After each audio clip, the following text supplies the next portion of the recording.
Sejam muito bem-vindos ao podcast do Instituto Ludwig Fomes Brasil. Meu nome é Bruno Garchagen. Hoje eu converso com Roberto Barrichelli, jornalista e autor do livro Estado Intervencionista Brasileiro.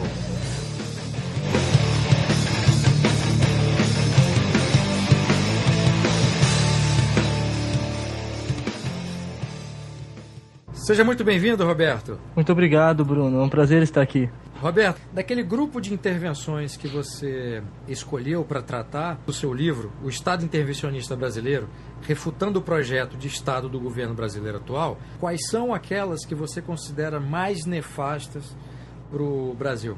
Olha, de todas que eu decidi tratar no livro, eu considero as piores de todas, as intervenções visam regulamentar o mercado. Aquela intervenção econômica mesmo. Não é nem tanto intervenção só na vida do cidadão, mas é mais essa. Porque o que ocorre? O Estado, com essa intervenção, ele cria os diversos problemas que nós vivemos. Depois ele aparece com o que seriam soluções para resolver os problemas que ele criou, convence a todos disso e começa a querer prestar serviços de educação, prestar serviço de saúde, falando que a educação privada e a saúde privada são ruins. Então, essa intervenção nos setores da economia, a intervenção na educação, na saúde, em vez de trazer benefícios, só traz problemas para a sociedade brasileira, para o brasileiro, principalmente para os mais pobres, que ficam privados, né? Eles não conseguem ter acesso a bons serviços. Então, esse é o pior de tudo para mim, porque os problemas de desigualdade social, ou da intervenção do Estado com leis antifumo, essas porcarias todas que aparecem, isso é irrisório até. Porque se você tem um livre mercado atuante, o Estado perde força para poder implantar esse tipo de intervenção. Até por causa das demandas dos próprios consumidores por aquilo.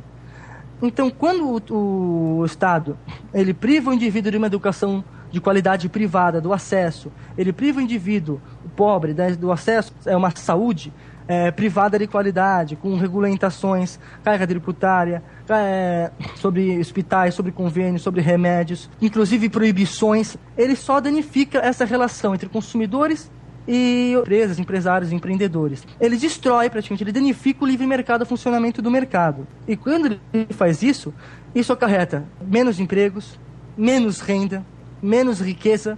O Estado quer distribuir riqueza, mas não permite a geração. Isso racha a sociedade. Então, se ele deixa de intervir na economia, o indivíduo consegue, através da livre iniciativa, resolver os próprios problemas da sociedade. Então, para mim, não há nenhuma intervenção que seja pior do que a intervenção que o Estado faz na liberdade do próprio indivíduo de agir livremente, de empreender. No capítulo Intervenção na Economia e suas consequências, você escreveu, Roberto, que a carga tributária e as regulamentações favorecem as grandes corporações não capitalistas e que, se não houver políticas intervencionistas como tributação e burocracia, haverá aumento do poder de consumo do brasileiro e concorrência entre as empresas essas que terão que investir em qualidade e condições comerciais atraentes. A minha pergunta é: você acha que o comportamento anticapitalista atual de uma parcela dos empresários brasileiros é uma decorrência desse ambiente de intervenções e dos consequentes incentivos, ou há outros elementos a serem considerados? Olha, eu acho que qualquer outros elementos a serem considerados são ínfimos perto do que o Estado faz para esses indivíduos. O próprio Estado cria um ambiente onde é lucrativo, onde é bom para essas grandes corporações, para esses empresários que são anticapitalistas, atuarem. Ele, através de regulamentações, burocracia e carga tributária que só alguns, que ele sabe quem são, poderão cumprir, ele cria diversas reservas de mercado que desincentivam a ação empreendedora. Então, esses indivíduos, esses empresários, eles passam a ser uma coisa invertida. Em vez de prestarem bons serviços, com qualidade, com preços acessíveis para haver retorno de lucro, a tendência é que eles prestem serviços no máximo, assim, satisfatórios e olhe lá, porque as opções são poucas, as pessoas estão nas mãos deles, ou até prestem maus serviços, até caros, porque sabem que no momento de necessidade o Estado vai lá e vai injetar dinheiro através de BNDES e outras bolsas de empresário que existem para eles. Então o desincentivo do Estado para a atividade econômica desses empresários é sem dúvida o maior responsável por essa mentalidade anticapitalista que eles possuem. Porque se o Estado ele não interferisse, ele não criasse reservas de mercado, ele deixasse a economia fluir livremente, esses empresários seriam obrigados a ter qualidade de produtos e serviços, preços acessíveis, porque senão eles quebrariam. Você pensa que hoje existem grandes, gigantescas corporações muito gigantescas das telecomunicações. Como existe uma Anatel por trás disso, que cria regulamentações que só elas conseguem arcar. Agora, se não existe toda essa burocracia, essa malha burocrática, você tem, por exemplo, um indivíduo que pode montar até mesmo uma empresa pequena, onde o custo dele será muito menor do que hoje seria se o fizesse, para prestar esse serviço para o próprio bairro, para 2, 3 bairros ou para menos pessoas. Mesmo que ele de repente cobre um pouco mais, ele consegue compensar isso com qualidade e com outros benefícios, com promoções, com outras coisas. Então, e esse indivíduo ele vai bater de frente nessas corporações. E elas serão obrigadas, sem dúvida, a diminuírem preços, a cortarem a cortarem custos, a melhorarem a qualificação dos próprios funcionários. De repente, essas empresas estão inchadas, elas podem desinchar e procurar funcionários que têm uma qualidade melhor. Esse corte de custos, essa necessidade de mão de obra mais qualificada incentiva os próprios trabalhadores a buscarem por essa qualificação, porque hoje com o mercado fechado eles não têm o porquê. Se o mercado está fechado e existem esses trabalhadores que podem desenvolver a função, eles não têm o porquê procurar por qualificação. O que eles estão fazendo está bom, estão ganhando dinheiro deles, acabou. Então eu não tenho a menor dúvida de que se o Estado não desse tantos incentivos através do nosso dinheiro, e através do protecionismo absurdo que gera as reservas de mercado, ele não haveria o desestímulo que há hoje ao livre mercado e ao capitalismo, e não haveria essa mentalidade anticapitalista desses empresários.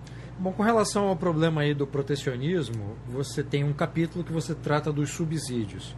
E nós sabemos que há anos o governo brasileiro luta na Organização Mundial do Comércio contra medidas protecionistas mantidas pelo governo americano para proteger segmentos econômicos como o do algodão, né? Que é uma coisa curiosa, o Brasil lutar pela liberdade de mercado contra os Estados Unidos. Mas quais são hoje, Roberto, os segmentos econômicos que você considera que são mais privilegiados com subsídios no Brasil, e de que forma essa política prejudica os brasileiros, os consumidores brasileiros, com a justificativa furada de proteção à economia nacional? Sem dúvida, o primeiro deles é a agricultura. E quando eu falo agricultura, eu não falo da agricultura familiar, e nem da agricultura do micro e pequeno agricultor, que inclusive é o maior responsável hoje pela produção de alimentos. Eu falo o protecionismo ao agronegócio mesmo. Há grandes produtores que inclusive muitos deles são deputados, senadores, prefeitos, ligados a partidos políticos. Esse protecionismo a esse setor é o principal responsável pelo sucateamento do serviço, pela pior qualidade dos produtos internos e também pela escassez em algumas regiões. Porque através do momento que eles não têm que se preocupar tanto com o lucro, porque existe um protecionismo absurdo por trás deles, sabem que eles estão garantidos, eles deixam de participar do sistema de lucros e prejuízos. Isso não existe mais para eles. Então fica difícil para esses agricultores descobrir as demandas de outras regiões. Então eles acabam se focando nos grandes centros. E regiões menos privilegiadas acabam ficando à mercê de mercados que têm que trazer mercadoria de outras cidades maiores, às vezes comprando em mercados maiores, e o indivíduo tendo que pagar mais. Então, a agricultura hoje no Brasil é muito protegida, isso não tenha dúvida. Por mais que falam, não, cortamos algum imposto. Por trás desse corte do imposto no alimento, existe um imposto sobre o produto pronto, que é aumentado. Então você tem um subsídio muito forte através do BNDES. Caramba, 64% do que o BNDES financiou foram para grandes corporações e principalmente para grandes agricultores. Para começar, não deveria nem existir um BNDES financiando nada, porque é com o nosso dinheiro que ele faz isso. Mas já que existe, para ter alguma lógica, pelo menos ele deveria ter financiado os pequenos, o que não foi feito, praticamente. Tirando esse setor, você tem o setor das telecomunicações. Quantas empresas de telecomunicações nós temos hoje? 10, 11, menos até. Você pega por estado. Você vê no Brasil, mas tem 20 no Brasil, mas e por estado? Aqui em São Paulo, por exemplo, você tem a Oi, a Vivo, mais 2 ou 3. E agora está chegando uma do Paraná, que estava no Paraná, que é a GVT, que na verdade é francesa, né? Então você tem uma oferta pequena. Por quê? Porque existe, ao mesmo tempo que existem regulamentações fortíssimas, essas regulamentações não visam a boa prestação de serviço, mas garantir que somente aqueles empresários consigam prestar o serviço. É uma forma de protecionismo. Eu diria, inclusive, que a principal forma de protecionismo do governo brasileiro é através da criação de regulamentações que visam o estabelecimento das reservas de mercado. Então, você tem as telecomunicações. Você tem o setor da indústria, já foi muito mais protegido. Hoje, você quer ver, não é tão mais protegido como já foi.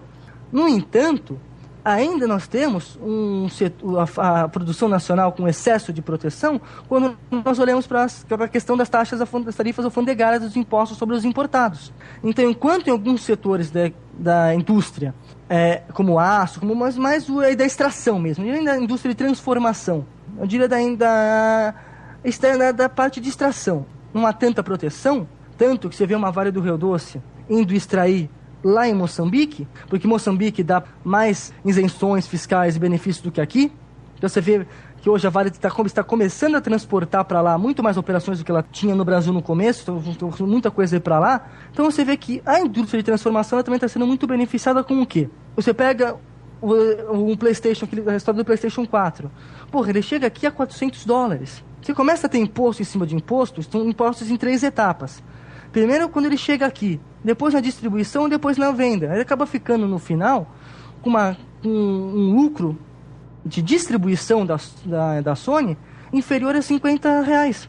Enquanto o lucro do comerciante, ele é aproximadamente de R$200, R$300. Então, isso não justificaria um preço de 4 mil. Eu fiz até uma matéria sobre isso que eu publiquei no meu blog, publiquei no Instituto Liberal, mostrando o cálculo todo perfeitamente e apontando que mais ou menos quase R$3.000 do preço é imposto. Então, através desses impostos, da tarifa alfandegária, das regulamentações excessivas, o governo protege os principais setores protegidos de qualquer interferência, são a agricultura, a indústria mais voltada à área de transformação e as telecomunicações. Porque se nós formos falar de setores como educação, saúde, saneamento e outros, não existe proteção, existe serviço público ruim. Então, é o contrário, eles fazem de tudo para prejudicar as instituições privadas para prestar mais serviço público, para aumentar o Estado. Então, esses 3 setores, na minha visão, são os mais protegidos. E a desculpa de proteger a indústria nacional acaba sucateando os produtos nacionais, porque não existe uma concorrência forte que obrigue eles a baixarem custos, melhorarem a qualidade e baixar preços, ao mesmo tempo que diminui o acesso dos brasileiros aos produtos importados, de melhor qualidade. Isso não beneficia a produção nacional e os mais pobres. Isso atrapalha a produção nacional e atrapalha os mais pobres que não têm esse acesso. Que tudo também é desculpa, uma das maiores desculpas é de sempre proteção aos mais pobres, né?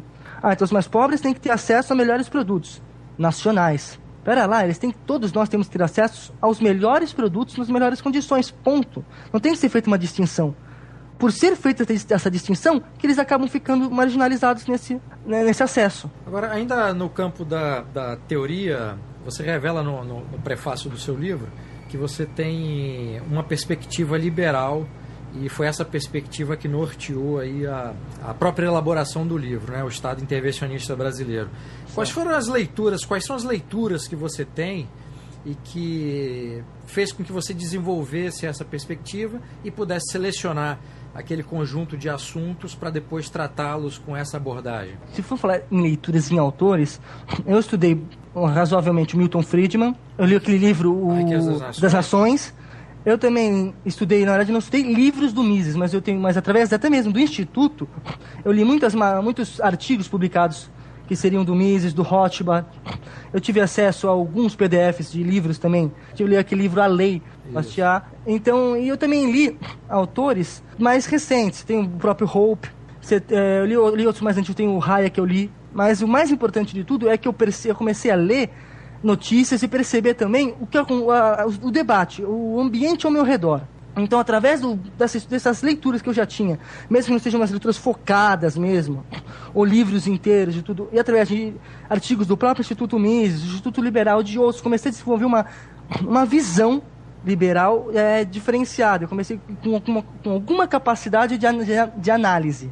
E através dessa capacidade eu comecei também a pesquisar números, pesquisar orçamento governamental, pesquisar leis, ações, resultados, o que aconteceu em outros países, história de outros países, história da União Soviética, história da China, do maoísta, história da própria Cuba.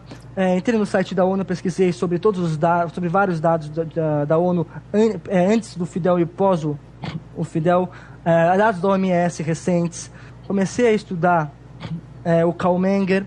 Então, através de todas essas leituras que foram se somando, a própria experiência que eu tive quando eu participei do partido, da fundação do Libertários, do partido, que eu até tentei me ajudar mais, mas eu tive problemas de saúde familiares que não vem ao caso, não consegui. Através dessa ação conjunta, dessa experiência com todas essas pessoas, das leituras, dos artigos, dos livros, das notícias, da pesquisa, eu consegui formar uma base para analisar criticamente o que ocorre no Brasil. Não só no Brasil, como concorrer a outros países que eu posso usar como base para analisar o do Brasil. E através dessa análise que eu consegui montar o livro. Você afirma na introdução do seu livro que o governo do PT caminha na direção comunista e os brasileiros sofrerão as consequências diretas da irracionalidade e intervenção em todos os setores da sociedade. Você acredita realmente, Roberto, que o país caminha na direção do comunismo, que aí compreende expropriação direta da propriedade, cassação das liberdades, controle de preço, etc. O que te faz levantar essa possibilidade? Eu acredito veemente que nós estamos no caminho do comunismo.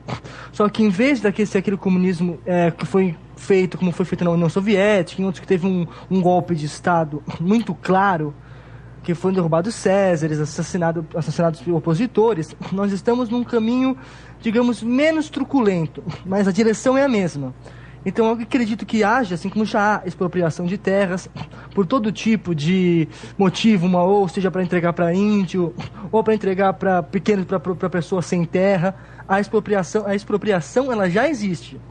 Ela só está, por enquanto, naquelas zonas mais agrárias, mas ela começa a chegar às áreas urbanas. Então eu acredito veemente nessa possibilidade de expropriação da propriedade privada. E também acredito que nós estamos no caminho do comunismo, porque cada vez que eu olho uma notícia, cada vez que eu pesquiso, sempre há uma intervenção cada vez maior, o Estado cada vez maior. Mas em vez do Estado ele diminuir, ele aumenta exponencialmente. Então eles vão desde intervenção de como você deve decidir com seu colega, como você vai jogar as regras da sua partida de sinuca, até questões mais sérias sobre como você deve ou não usar o seu dinheiro. Então eu acredito muito que nós estamos sim num caminho comunista, mas de uma maneira não tão clara, que não é os leigos, a população mesmo, ela não percebe esse caminho, até que já seja tarde. Nós temos aí na literatura de política, da ciência política ou da filosofia política, a concepção de comunismo muito bem estabelecida, não só por um corpo de ideias que foi desenvolvido tratando a concepção de comunismo, a natureza e as diferentes aplicações, né? E ao mesmo tempo nós temos aí ao longo da história do século XX, especialmente após a Segunda Guerra Mundial, uma ampliação, um aumento muito grande do próprio papel do Estado e da própria dimensão do Estado, inclusive naqueles lugares onde há uma certa tradição da liberdade, como a Inglaterra, né? O que você está me dizendo é que você acredita nessa ideia do comunismo, mas com uma outra cara.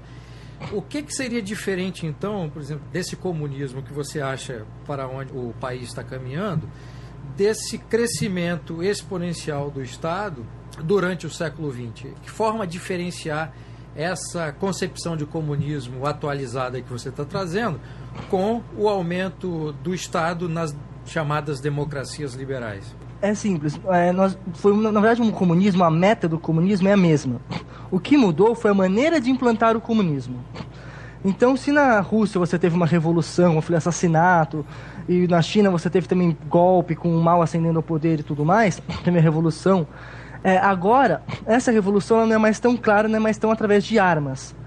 Ela já ocorre mais no campo das ideias, no campo da mídia, da política. É algo mais lento, mas que está ocorrendo. Até mesmo, se não me engano, o filósofo foi o Antônio Gramsci, que ele bolou essa revolução, aquele que veio com essa revolução cultural, que seria feita para alcançar o comunismo.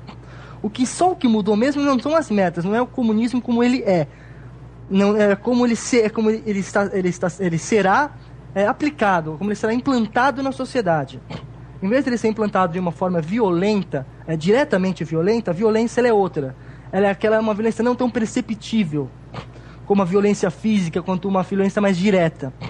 Então, esse aumento exponencial nas democracias livres do Estado, ele é corroborado por essa ideia de que o comunismo ele está sendo feito por baixo, não mais de cima para baixo de uma vez só, com uma reação em cadeia de ditadores que assumem e vão demolindo toda a economia, faltando todas as alterações que acham necessárias. Não, ela também tem os líderes comunistas, que você tem hoje no Brasil seriam Lula, você tem os líderes do PT, você tem os mensaleiros que foram presos agora, entre outros, que eles plantam essa semente dentro dos partidos e também ajudam na disseminação em outros meios, como o meio acadêmico, o meio econômico, nas instituições, até mesmo instituições privadas, na Academia Brasileira de Letras, nas editoras. Então isso vai se disseminando. E através dessa disseminação, através dessa nova maneira de implantar o comunismo, que ele consegue finalmente, o Estado, ganhar um espaço maior nesses países mais liberais, mais democráticos, mais livres. Ao tempo em que os países que já passaram pelo comunismo, se você perceber, ou tiveram alguma influência, muitos deles são aversos, eles até chegaram a proibir o comunismo e o nazismo nesses países. Nós, parece que a discussão que eu tenho é que como nós vimos algo à distância, então ainda tem gente que acha que existe fôlego para defender o comunismo, e aproveita esse fôlego para aberrações como expansão do Estado, a expansão da intervenção na economia, da intervenção na vida do cidadão, como ele deve criar os filhos, como ele deve agir, que tudo tem que ser através do Estado, que o Estado tem que ser o prestador de serviços, o Estado tem que ser o fiscalizador, o Estado tem que fazer tudo. Então, tirar a responsabilidade, a liberdade do indivíduo e junto levar a responsabilidade, como uma forma de amenizar. Então, olha, você não vai ter mais liberdade, mas também você não tem mais responsabilidade de nada. E estão transferindo para o Estado. Então, isso acontece de uma forma tão sutil para a maioria, e tão gradual, que essa maioria não percebe. E perceberá só quando já for muito tarde. Por isso que está com esse espaço agora, essa expansão do Estado, esse espaço do comunismo nesses países mais livres. Você consideraria, por exemplo, o Partido Trabalhista Inglês e todos aqueles que o apoiam como sendo uma versão política do comunismo, um desdobramento, não? Eu acredito que ainda haja comunistas nesses partidos, isso eu não tenho dúvida. O que acontece é que nós temos, como alguns chamam, de uma esquerda moderada lá nesses países, que é aquela que, por exemplo, não acredita mais em uma economia planificada, mas ainda acredita em muitas bases do comunismo, principalmente bases sociais. Então, através disso, eles começam, através dessas ideias, implantar ideias comunistas. E se nós não tivermos um comunismo total, no mínimo nós teremos um comunismo considerável. Então eu considero que dentro desses partidos hajam alas comunistas fortes. Outra pergunta que eu queria te fazer, Roberto, é a seguinte: considerando essa primeira questão que eu perguntei, você não acha que no caso da política brasileira, para o PT, é mais interessante manter o jogo como está do que correr o risco de perder poder e dinheiro caso avance com um projeto político mais radical? Olha, para o PT, o interessante, independente de qualquer coisa, é manter o poder. O que o PT tem é um projeto de poder, é o que eles querem. Eles assumiram, eles querem se manter lá eternamente. E para isso, eles são capazes de fazer o que for necessário, desde assassinato daqueles que forem contra, até políticas intervencionistas e avanço nas políticas comunistas. Então, se para eles for mais interessante, em algum momento, dar uma freada nesse avanço do comunismo e começar com algo mais gradual, eles farão.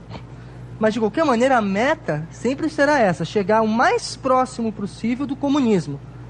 Porque se eles chegarem bem próximos, conseguirem colocar o Estado num patamar que ele fique tão grande, tão inchado, que chegue bem próximo a isso, então o poder passa a ser concentrado neles.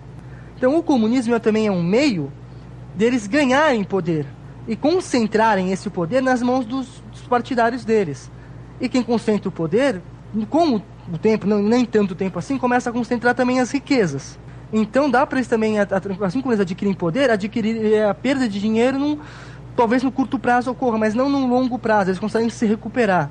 Mas o mais importante, que é claro, no PT é o projeto de poder, é se manter no poder. Isso é o que eles querem fazer de qualquer maneira. Por isso que você vê, por exemplo, teve umas manifestações de junho. Trouxeram aí para, em vez de fazerem algo realmente pelo país, diminuir o Estado, parar de sufocar tanto a iniciativa privada, dar mais espaço ao livre mercado para melhorar o serviço, dar mais acesso à população, não. Trouxeram médicos lá de Cuba para ajudar a ditadura dos Castro, a ditadura comunista, com o nosso dinheiro, e trouxeram esse pessoal para cá. Porque são pessoas que trabalharão na saúde pública e que estão alinhadas com o projeto de poder deles. Agora, Roberto, para que fique claro para o ouvinte do podcast, qual é a concepção de comunismo que você trabalha? Tem algum autor que você usa para ter essa concepção de comunismo? Olha, eu gostei bastante de Marx, mas eu presto muito atenção na literatura do Gramsci. E nem tanto só do comunismo, mas é mais do marxismo cultural, né? Que é como chamam. Então você tem um comunismo, ele falou totalmente, só que ainda há pessoas que acham que existe como defender o comunismo em outras áreas ou parcialmente. Então, na verdade, o que nós temos hoje é um comunismo não total, mas parcial. Nós temos movimentos comunistas, nós temos políticas comunistas, nós temos reações às políticas comunistas, mas um comunismo como previa Marx, como foi feito mesmo, aquela coisa que foi bolada no século XIX, isso não existe mais. Mas ainda existe um comunismo muito forte, uma possibilidade de comunismo, dele ser aplicado em outras áreas. E é esse que é a grande preocupação. Porque essa aplicação é feita através das escolas, da cultura, dos movimentos sociais, das ONGs que são aliadas ao governo, de autores que recebem verbas estatais, então através da educação e da cultura. E esse comunismo, essa nova cara do comunismo, eu nem chamaria de socialismo. Eu chamo mais de comunismo parcial, porque é muito... Se eles acreditam que 10% do comunismo já não é mais aplicável, eles ainda acreditam que 90% é. Então, na verdade, é isso que me preocupa. A aplicação do comunismo no máximo que eles conseguirem, que é a grande meta. Agora, Roberto, para encerrar, diante desse quadro terrível que você apresenta no livro e apresentou na sua análise aqui na entrevista, você vê alguma possibilidade de melhora? Eu vejo a possibilidade de melhora desde que nós continuamos a expansão, que em 2013 foi claro isso, principalmente para mim que houve, do movimento liberal. Você vê o espaço que até 2011, mais ou menos, os liberais tinham na mídia, o espaço que eles passaram a ter em 2013, somados às derrotas que o socialismo teve no mesmo ano, e você vê ao mesmo tempo autores mais à direita ou mais liberais tendo maior espaço, são os livros mais vendidos, mais espaço na mídia. Esse pessoal começando a ter mais público, o próprio Instituto Mises começando a ter uma expansão como teve, que se fosse ver há 2, 3 anos atrás era pouca. Hoje você entra na página, nas redes sociais do Mises, na rua mesmo, hoje eu fui no cabeleireiro, fui conversar com um rapaz que por acaso é economista que conhece o Instituto Mises. Então olha que ponto chegou, como realmente está vendo essa expansão. Então se isso continuar com essa luta liberal, é possível nós conseguirmos gradualmente uma diminuição do Estado e uma diminuição dos danos, um controle de danos no curto prazo, para que surjam benefícios no longo prazo. Por isso que eu, por exemplo, sou a favor, como meio, não como fim, de um sistema de voucher, desde que venha acompanhado da total desburocratização e desoneração do setor da educação e da saúde, para que fiquem os serviços privados, tenha muita concorrência, fiquem melhores e mais baratos do que fazer o serviço público, porque isso, no futuro, acarreta o quê? Que os indivíduos tenham acesso a bons serviços privados, principalmente de educação, acarreta que no futuro, no longo prazo, eles precisarão bem menos de ajuda estatal, porque infelizmente o Estado criou pessoas miseráveis, com as políticas intervencionistas que vêm já há décadas. E o Estado, por ter criado essas pessoas miseráveis, agora nós temos que fazer o controle desses danos, temos que reverter essa situação. Por isso eu acho que ainda é possível essa reversão, mas primeiro o controle de danos, depois a reversão do quadro. No longo prazo, com reformas liberais urgentes, que visem promover essa reversão do mal, de toda a malignidade que foi cometida por anos de descaso de governos socialistas no Brasil. Roberto, muito obrigado pela entrevista. Imagina, eu que agradeço muito pela oportunidade, agradeço muito. Desejo muita sorte ao trabalho do Instituto Mises, que é importantíssimo, assim como é do Ordem Livre, do Milênio, do Liberal, para que juntos nós possamos, no longo prazo, no curto prazo combater e no longo prazo mudar a mentalidade dos brasileiros, a mentalidade, o jeito de fazer política no Brasil, diminuindo o Estado e trazendo para nós os benefícios que nós sabemos que só o livre mercado e a livre iniciativa são capazes de produzir para toda a sociedade. Muito obrigado.